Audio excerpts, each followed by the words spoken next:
Hi, I'm Micah Clark. Thank you for joining us today. A few weeks ago in our weekly video, I had Jamison Taylor with American Family Association, our national office, talking about federal court rulings on age verification laws. As you know, Indiana passed a law requiring adult websites, and I don't even like that term, it's pornographic websites, to require them to age verify people so that young children, minors, are not viewing their material. Of course, the nation's largest porn provider, who I'm not going to mention, backed out of Indiana when we passed our law because they didn't want to protect children. They made that decision, but our law is in effect. The courts upheld it. And as it happened, a few weeks later, I was working on our August newsletter, and I saw a really good article from our national office from Hannah Meador. And she's the digital editor with American Family Association. She's a phenomenal writer. And I stole one of her articles for our upcoming newsletter, which you will see soon in the mail, probably next week. But I wanted to have Hannah on to talk about this article because pornography is a huge problem. I know it's a topic we don't like to think about, but parents, especially, and grandparents have to think about this. You know, gone are the days when to get pornography you had to drive to the dirty part of town, go to an adult bookstore. That's 40 years ago now. It is coming at us whether we like it or not through our digital devices, our laptops, our phones. And kids who are extremely skillful in those areas are seeing pornography often and when they don't want to. Unfortunately, a lot of kids are seeking that out. We'll talk about that today. But Hannah, you wrote an excellent article on the problem of pornography. You've actually written several that were very good. Thank you for joining us today. Can you tell our audience, in your research and writing these articles, give them an idea of, we all know it's a big problem, but I think some of the numbers you have are just shocking. Can you tell our audience about how large that problem is? Absolutely. And I did want to clarify one thing. I am the associate digital editor, Oh, not the main editor. well, you need a promotion because you write very well. I really like Well, your thank articles. you. Um, yes, and that article that you guys are specifically are referring to, I did some research with Covenant Eyes, and they are they're a ministry. They have a lot of different resources. They do a lot of different they have a lot of different resources and do a lot of research on the impact of pornography. And these stats come from their 2025 guide, which is called Porn Stats Examining the Impact of Porn. And they shared that over 141 million adults in the US, which is 61% of the US population, roughly, watch pornography in some form. Over 18 million adults consume over 18 million adults consume porn daily. 90 million, which of that they believe are men that are reported being men. And then 50 million, more than 50 million are women who watch porn regularly. So that's just the normal population, I suppose you could say. But then they also went a step further, and this is really troubling to me. But they claimed that 54% of practicing Christians, both men and women, watch pornography as well, which is really, really sad. Hannah, does it surprise you? I mean, there's a lot we could dig into that, and we will for a second, but does it surprise you the number of women who are watching pornography? Yes and no. I think that, so to be honest with you, the reason I didn't just one day wake up and, want to start learning about porn, human trafficking is really near and dear to Mm-hmm. my heart. It's a Mm-hmm. burden that I have. And so I think that, it, I think a lot of women, especially young women, maybe children, maybe teens, they think this is what love is, and they Mm-hmm. think this is what they have to do or what they need to do, in a relationship. And I think that's part of the uptick. Mm-hmm. And then before I kind of got into learning about this, it did shock me because, Mm-hmm. you only hear this as kind of like a man's problem, Mm-hmm. more or less. But those number of women are growing daily, as well. So Well, one of the things in another article you wrote that caught my attention that fits into this, and I'm not going to stay on this long about women, but because it is a man's problem largely, but we need to know it's a woman's problem now. It's gotten that Correct. pervasive. But one of the articles you wrote that I read also talked about things like romantic novels, graphic Correct. novels, fiction. My wife reads a lot, and she's mentioned before it's hard to find a good book that women typically would read that doesn't have a lot of sexual content in it. And she Correct. tries to read Christian authors, but um, I think women are being maybe drug into this maybe somewhat unwittingly and opening themselves up to some of the things, not in what we call typical porn videos or pictures, Right. but in through the mind of these Correct. books. Right. And I think too, like, in that blog that I wrote, I think about a situation where a mom's just sitting in the room reading her novel, her romance novel or whatever, with kids playing or Mhm. whatever. And then on the other side, if it was a dad sitting there watching pornography and that we would be horrified. So, Mhm. but it's the same type of content, that in these graphic novels. And that is also accessible to children too. If you Yeah. have a hard book, a paperback book laying on your dining room table, what's to say that you're not going to have a young teenager pick it up and be like, "Oh, hey, mom's reading this. Let me check it Mhm. out." So I think that you have to be careful with that as well. Years ago, ran some billboards here in Indiana, and it was designed by a graphic designer who was really good at what he did. It was a picture of a woman with an angst look on her face. She was troubled. Um, and what we put on the billboard was, "Is porn the other woman?" Kind of getting the idea that if you're a man in your relationship and you're viewing porn, it's like you're cheating on your girlfriend or your wife. And Right. one of the things that happened from that billboard that I'll never forget, shocked me to this day. A woman called the office and she said, "I saw your billboard." She said, "My boyfriend," who I assumed she was living with, she said, "I come home from work and my boyfriend's been watching pornography and we get in a fight about it. And he thinks he's angry with me for being upset about this." And then she said, I almost dropped the phone. She said, "Do you think I need counseling?" And I thought, Hmm. whoa, pornography Right. has so pervaded our society that the natural reaction of this woman was, which was, "This is wrong, this is not good," caused her to think, "My feeling that way must be wrong. Therefore, do I Right. need counseling?" And that's one of the concerns I have about men and women in relationships, or not even in relationships, is the subtle messaging that pornography does that this is normal and to oppose it is wrong. Right. Absolutely. And I think about that verse in Matthew where, Jesus says, if you look with lust in your eye, then Hmm. you committed adultery. Like on that topic of needing counseling, I mean, it's Hmm. the same. To me, it's the same thing. And that could go for men watching it or women watching it Hmm. as well. Well, one of the things that I always think of, because we worked a lot over the years at AFA of Indiana, was Hmm. zoning ordinances to keep, and this is pre-internet mostly, but to keep adult bookstores away from churches and schools. And, Right. and we looked at a lot of the research about the harmful effects of adult businesses and lower property values, crime, things like that. And when I hear the statistic you mentioned that 18 million people view pornography regularly, I have to Hmm. wonder about the connection and what this does to men's minds and the connection to sex crimes. And like you mentioned, human Hmm. trafficking. Do you think pornography is a feeder or I guess a feeder to crime? I think especially in the world, well, yes, I think so because I think if you look back at the Ted Bundy case, Hmm. years and years ago, he even said that the first exposure he had to pornography was in a just like it was magazine in a Hmm. checkout line, I believe, Hmm. in a supermarket was Hmm. his first, and then we all know what happened with that. And I also think, to your point too, I think with sex trafficking as well, just as an example, it feeds the demand Hmm. because with anything, when you're always wanting to get the most out of whatever you're doing, I think.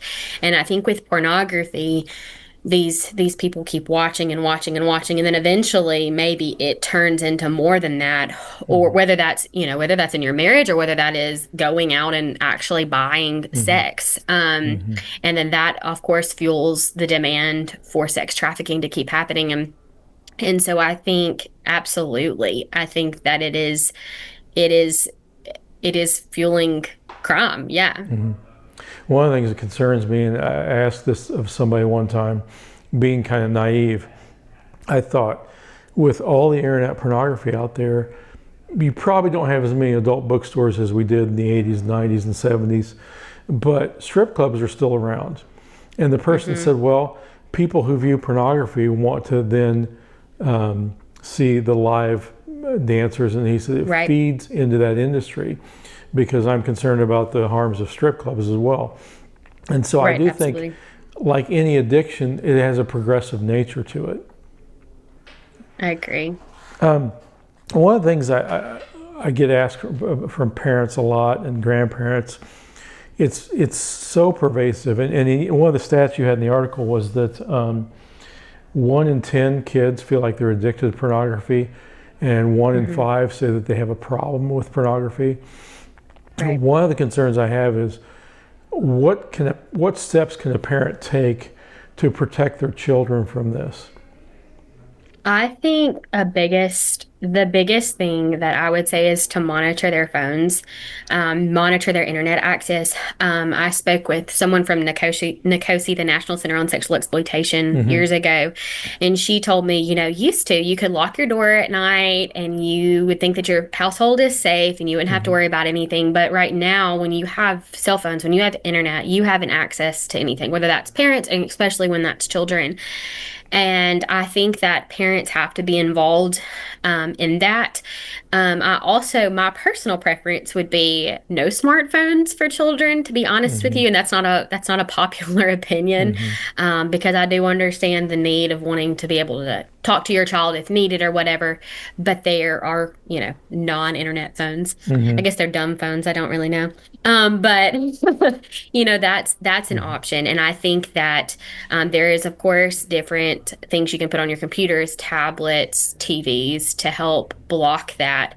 But having that open communication with your child so that way they know, this is what I'm looking for. This is what I want to protect you from. This is what, and I also think too, it's important for parents to have the conversation, maybe not explaining in detail what it is, but that way when a child sees it, they're not afraid to tell their parents. It's an open conversation of, someone showed me this at school, even because maybe your kid doesn't have access to it, but someone's tablet at school does. I was talking to a mom actually yesterday, and she was concerned about that for her second grader. They all have tablets now. And so I think you just really have to be zoned in on the phone situation. And I also think another good way to get involved is, like you were talking about with Indiana and the age verification laws. I think knowing what is going on in your state, Mississippi also has passed something like that as well.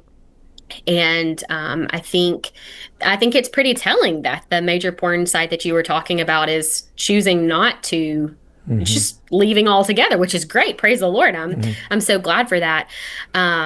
Instead of heeding those precautions to take care of the children. And so I think that is very important to know what is going on in your state and to, get in touch with your lawmakers. I know AFA Action does a lot of that too as well. And they kind of have different updates on what is going on. But I think knowing for yourself in your state is important as well. We're talking with Hannah Meador. She's the Assistant Digital Director for AFA National, works on their website, The Stand, writes a lot of good articles. I appreciate her joining us today. Hannah, I wanted to ask you this next question. I know it's uncomfortable, but we live in a different world. You're young. I'm 58. I remember pre-internet days.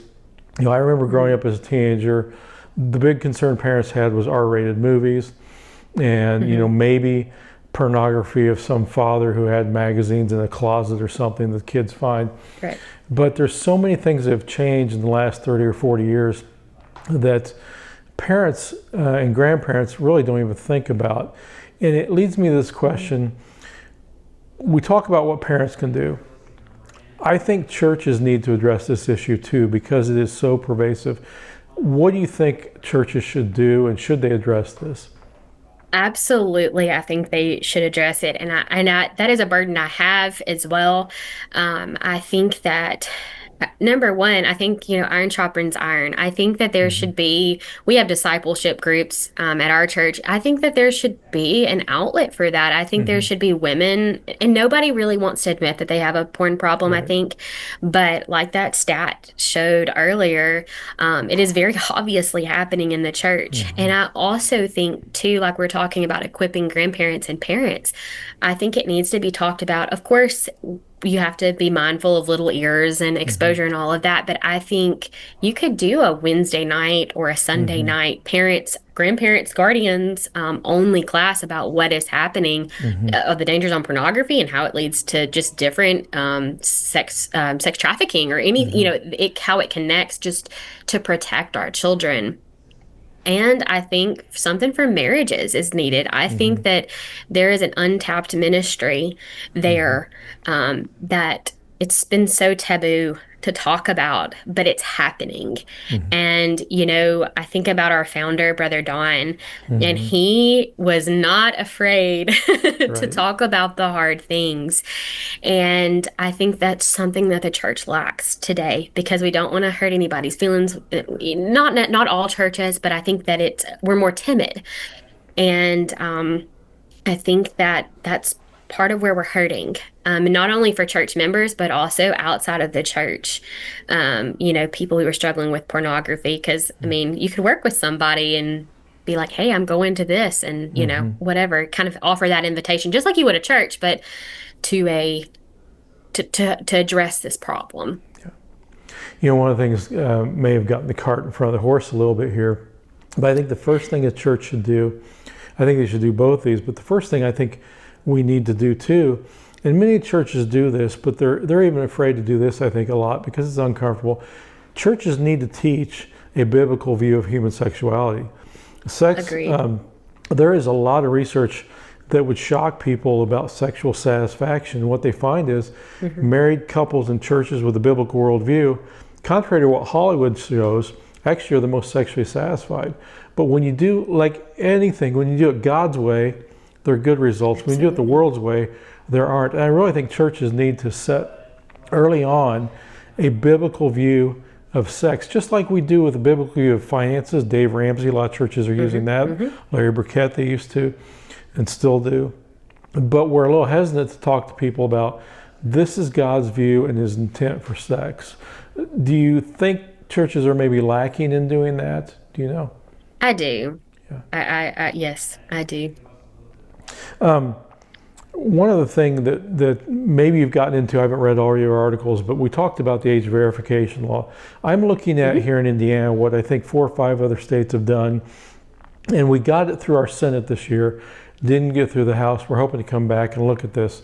But there's a similar law to age verification, which requires social media companies, app companies, to inform a parent before a minor, signs up for an app.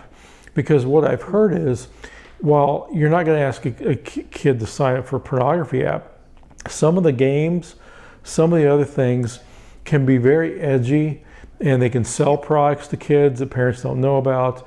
And the best line I heard from a conference recently was, there needs to be a parent in between $1 billion company and a 13-year-old. And I don't know the Absolutely. name of these, but they're basically age verification for apps is kind of the next step. Have you looked at that at all in your writing yet? I've heard about that. I've not been too familiar. I've heard in the past that they've been wanting to do something like this.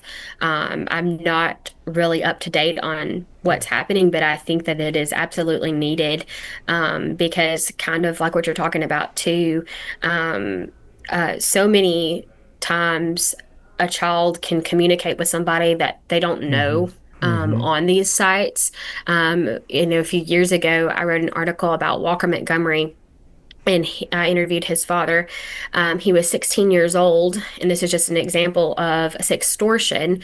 But he logged on one night to his Instagram account, and he was chatting with someone who he thought was a 16-year-old, but at the time, it was not. It was someone overseas Hmm. that was pretending to be. And the conversation took a turn a little more sexual in nature. And these people overseas blackmailed him and told him that they were going to release these images if he didn't pay them $1,000. And anyway, unfortunately, before the next morning came, Walker had actually ended his life because of just the stress and the everything that went along with that. And that is happening. That is there's an uptick Hmm. in sextortion. Specifically, especially specifically for boys as well. Hmm. And I think that's a topic too you can talk about with social media and all of that. A lot of the times we hear that it's the girls that are targeted and they're groomed, and they are. I'm not saying that they Hmm. aren't, but there are also little boys as well Hmm. who are suffering from the acts of these criminals. And I think that it is definitely something that we need across the nation, not Hmm. just in certain states, everywhere. I think the same thing with the age verification laws, but also with the social media bills as well. Well, I know a lot of the games that teenagers look at can be very violent and can have sexual content. I mean, in fact, they have age Hmm. restrictions on some of the They more do. popular games. The violent content in games Mhm. that we're also seeing a lot of research showing that pornography now is not the same as it was 20, 30 years ago. It's gotten much Ab more violent, involving criminal Absolutely. acts. Absolutely. Very, very violent, very degrading towards women Hmm. and men, to be honest with Hmm. you.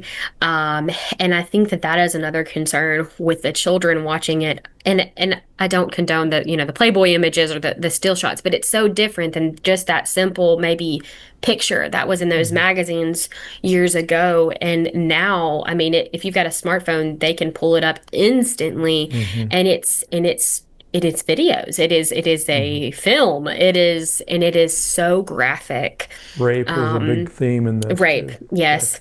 Yes. Yes. That's a big one. Actually, a big search Yeah. on all of the sites. And so that's just really, really sad to me. Years ago, you mentioned Playboy magazine. I was at a conference in the 90s, and a person with Focus on the Family was giving a presentation, and they actually showed one of the original Playboy centerfolds. Now, Hugh Hefner, Playboy, was horrible for Mhm. America, degraded women, it opened the Absolutely. door to what we have today. Yes. I'm not condoning it. But what was interesting was he took an unfiltered picture of one of the early in the 50s centerfolds, and it would be similar to what you would see on World War II nose art on an airplane. And then Mhm. he set beside it a picture from Calvin Klein and added in a women's magazine. He had to black it out. He didn't have to black out the original first or second edition. He had to black it. So Yes. we don't even know exactly. We've been so degraded in morality.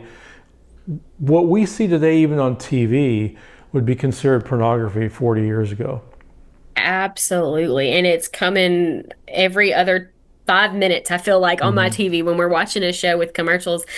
And there's been some pretty recently that are blue jean commercials that I've Hmm. seen that I would put in the category of just soft pornography, Hmm. or perfume commercials are the worst, in my Hmm. personal opinion. So it's everywhere. And that they say sex sells, and I guess it does. I'm Hmm. not buying it. If I see something like that, that's the exact opposite. Yeah. But on that note too, I would encourage watchers, viewers, to check out 1 Million Moms. Hmm. She does a really good job of Monica does a really good job of keeping up with those, and the companies that own Hmm. those different commercials, and having petitions as well. So that's one way that maybe parents can get involved there is too. Well, AFA has a huge success rate with and a great record of trying to get decent programming on or indecent programming off or advertisements through 1 Hmm. Million Moms. I think it's 1millionmoms.org. Yes, And yes. so that leads me to the great segue as we wind up. Tell our audience about some of AFA National's resources, their website, things that they can do in this regard, or any other topic that is at AFA? Okay. Well, there's a lot of them. I would start to, because I think it's important now. A few years ago, maybe it was last year, I had a baby last year, so I'm kind of a little bit fuzzy still. But they produced a film, AFA Studios actually produced a film called Culture Warrior. And it is about Brother Don and Yes. his boycotts, his fights, his life. And I believe that is Culture Warrior. I'm sorry, I wrote that down. Culture Warrior. I'm sorry, my papers are all gone. You can watch it for free, and that is culturewarrior.movie. Yep. I work for The Stand, which is The Stand. We have The Stand blog and we have The Stand magazine, which used to be the AFA Journal. Okay. If anyone had it before, that was turned in 2022. And for the magazine part, you can actually go to afa.net/The Stand. That is also where the blog is. But if you'll click the magazine tab in particular and scroll down, they'll have some previous magazines up, as well as you can sign up for a 6-month trial subscription. And on the other side of that, which is the blog, which is where I write for, and the magazine comes out every other month. There's 11 issues. I'm sorry, not every other month. There are 11 issues yearly. So it's kind of a longer one there at the end of the year, but that comes out every month, all but I think it's December or January and February maybe combined. I'm sorry, don't quote me on that. But I write for the blog. We post a couple of blogs a day, Monday through Friday, and those range from different topics of culture, faith, and family are kind of where we try to focus. There's also an opportunity for you to sign up with your email there and get a weekly kind of roundup of what we've posted. AFA Action is another one. I kind of briefly mentioned them. They are going to do like the laws. Jameson, I believe, is AFA Action, who you had on not too long ago. We've got AFA Studios. We've got American Family News. They are just a news service as well. I'm trying to think if I've forgotten anybody. I'm sure I have. But if you go to afa.net, there you'll kind of see an overview of all of them. So, and you can click which one you want. Well, So there's a something I lot would of things mention- happening. You mentioned this, and I would encourage people to go to the AFA website and look for AFA Culture Warrior, the movie about Don Wildman, about his life. It's a phenomenal movie. I've got a lot of friends in it, so it's exciting for me to see different people interviewed. But it's really a very good movie about his life, and a life well lived to stand for children and protecting children and decency. It's a great movie. Encourage families to watch it because there's a lot of news clips in it going way back. But it's a great movie. It's called Culture Warrior, the movie about Don Wildman. So, Hannah, thank you for joining us today. I so appreciate your time, and I know you're busy, but you're an excellent writer with The Stand at afa.net. And so I encourage people, go to our national office, afa.net, check out Hannah Meador's articles and all the others, the writers. They've got over a dozen writers on their blog. It's very good. And so, Hannah, thank you for your time today. Yes, thank you so much for having me. I wish it was a happier topic, but I'm very honored that I was able to talk to you guys today.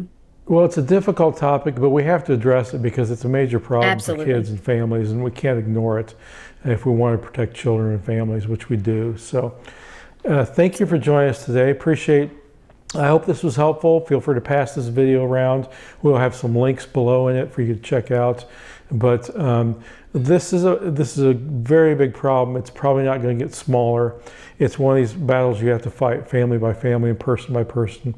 But it's a great call to action for your family as parents and grandparents, but also for churches to get involved in this even more because it's such a major problem that nobody really wants to talk about. But again, thank you for joining us. I'm Micah Clark with American Family Association. Have a wonderful weekend.